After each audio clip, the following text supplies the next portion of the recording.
La semaine dernière, une patiente qui pratique l'art-thérapie à chaque séance de chimio m'a dit « Docteur, je ne viens pas en chimiothérapie, je viens peindre ». Voilà, tout est dit.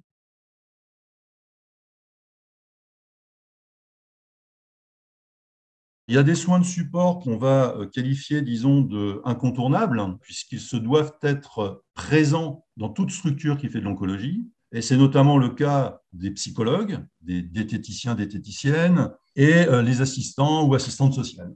Et puis aussi donc des spécialistes de la douleur ou des infirmières référentes de douleur.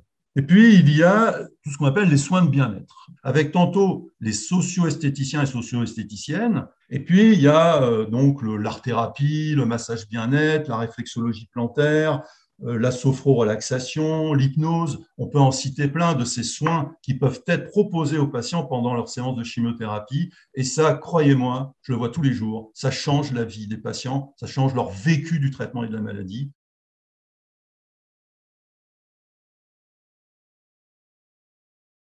Parmi les soins de support, les soins de bien-être, il y a un soin qui mérite un focus particulier, c'est l'activité physique adaptée. Et c'est essentiel de le faire pendant les traitements, parce que ça permet de lutter contre la fatigue, ça améliore en plus l'estime de soi, la confiance en soi. Et ça, c'est tout positif moralement. Et après les traitements, c'est important de continuer. Pourquoi? Parce que l'activité physique adaptée a montré scientifiquement que ça diminuait en plus les risques de récidive de cancer.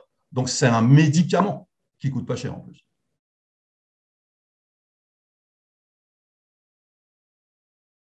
Parmi les soins de support, un deuxième focus, la médecine intégrative. C'est quoi? Eh bien, c'est l'alliance entre la médecine conventionnelle et les médecines dites complémentaires, c'est-à-dire l'homéopathie, l'acupuncture, la phytothérapie, les compléments alimentaires. À partir du moment où le patient, en prenant son homéopathie, tolère mieux le traitement, ce qui est important, c'est que le patient, lui, ressente un effet bénéfique. C'est important cette alliance parce qu'elle permet justement de bien cadrer ces traitements complémentaires pour éviter d'ailleurs des dérives sectaires parfois. Par contre, attention, toutes ces médecines complémentaires, vous devez, en tant que patient, de prévenir votre oncologue. Le meilleur exemple que je puisse vous donner, c'est les thérapies ciblées. Et ces thérapies ciblées interfèrent avec la phytothérapie, d'où l'importance d'en parler à votre oncologue.